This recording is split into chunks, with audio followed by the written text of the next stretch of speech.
What's up, guys? It is Monday night, and truth be told, I am not feeling great. I think I caught a stomach bug from my nieces. They were sick when I visited them the other night, unfortunately, and it has got me whacked. Taking a lot of my energy, slept well. I was up at all different times, all a bunch of different times last night, so didn't sleep very well, and really derailed the plans for travel today.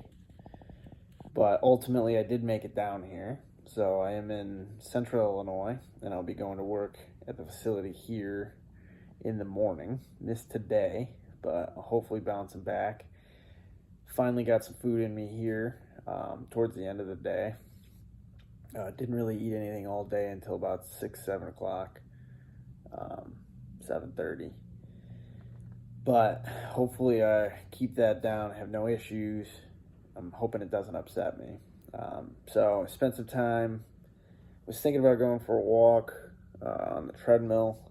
I think I might just call it an early one and really try to fully recover for tomorrow and then Wednesday with travel, until I can get back home. Maybe just burning a little too much, burning that candle at both ends. And plus the exposure, it just probably didn't work out in my favor. But I'll bounce back here in a couple days. It gives it a little bit of time for rest, for reflection. Got some journaling in tonight. Talked about journaling with someone close to me yesterday. And so I wanted to focus in on that tonight. You make this nice, short, sweet, and easy. Talk about what I think the benefits are to journaling, what journaling has done for me, and kind of my approach to journaling. So I think journaling is a little bit of a daily habit that I've kind of not necessarily committed to fully daily. I try to daily. I write in some form daily.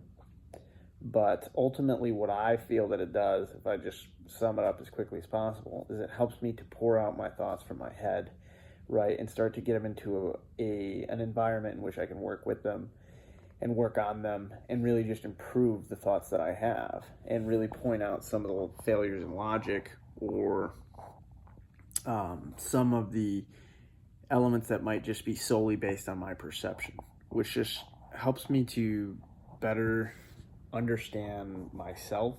It helps me make better decisions. Sorry, I'm moving around a lot. Don't have a lot of stability right now. And ultimately that articulation, it does over time help me to speak better. I'm better prepared and more confident in the thoughts that I have and as they come out of my mouth because I've really thought through them. And the way that I kind of do this, like one of the questions that came up is, what do I write about? And really the answer to that is anything, right? Anything that you're thinking about, anything that you're struggling with. And like, funny enough, I think you could start with, what do I write about? And I like to challenge any thoughts that I have or even prompt myself with questions, right? I think questions are an incredibly powerful tool. I think they're a powerful tool for management, and that includes managing ourselves. And so to challenge your thinking and challenge your articulation and start to get stuff out, you can ask questions. And once you get some thoughts down, right? So what do I write about? Well, struggling with this at work, or I really wish that I had my nutrition dialed in, or man, I wish I was working out more, so on and so forth. Like whatever it might be that you're interested in or that you're facing as challenges. Maybe it's a difficulty in a relationship, something you need to communicate about, hard conversation you might need to have. Maybe it's you're not leaning into your relationships enough. Like, I know that reflecting on this weekend, visiting all my family and friends, I need to get up here a little bit more and visit with them and FaceTime more. Like, they matter a great deal to me, and I don't put enough time in that. And an analogy I thought of relative to that is, some of us are really moving towards a higher purpose and higher goals, right? We're working on stuff that we really want to achieve. And that can be by design and structured, kind of like we're on train tracks. And on those train tracks, we're just never stopping at some of the stations as we go by. We're so in a hurry and so focused on that destination that we're missing all these opportunities and experiences and these stations along the way.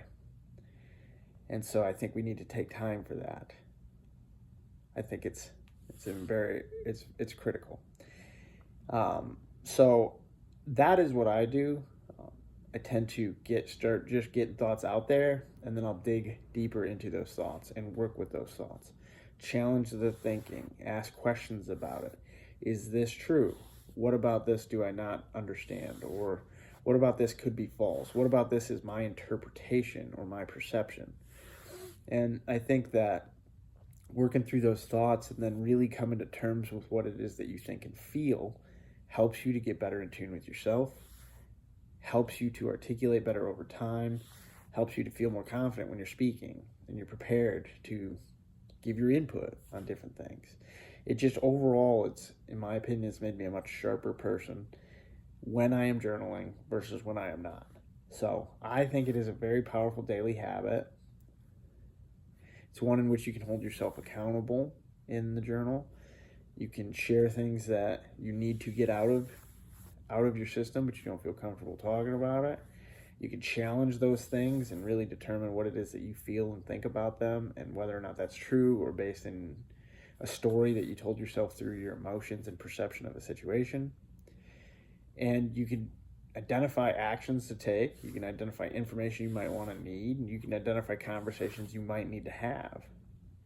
And this is the benefit that I've really found with journaling. I think I nailed most of them, right? From my perspective, but I highly recommend it. One of the analogies that I've heard recently, I think a buddy sent it to me a couple times as well. I'm sure it's on some Instagram reel somewhere or some meme somewhere, is that you wouldn't do like long division without a pen and paper. Like you wouldn't do complex math without a pen and paper. So why are we doing complex thinking without a pen and paper, without anything to help facilitate this? I guess touching on that, I don't maintain a digital journal or electronic journal. For me, actually putting pen to paper helps, I think, make it more of a therapeutic process, helps get those thoughts out of my head, and helps me work with those thoughts. I do my writing electronically, like straight into a Google Doc, and I think that that's ultimately working on the articulation of a single thought. Instead of determining what I think about something or working through thoughts, I'm trying to present kind of one viewpoint or one perspective, I guess is the way that I would put it. And that's been what's been working for me. Hopefully some of these tips help. If you're not journaling, start. I highly recommend it. I do not think you'll regret it. If you're struggling with journaling, ask why you're struggling with journaling. What is it about it? I believe that you can definitely come up with the solutions. This is not a complex problem, and you're using a tool that can solve what's right in front of you. So, appreciate you guys. Hopefully I'll be better soon, and hope you guys stay safe. Have a great night.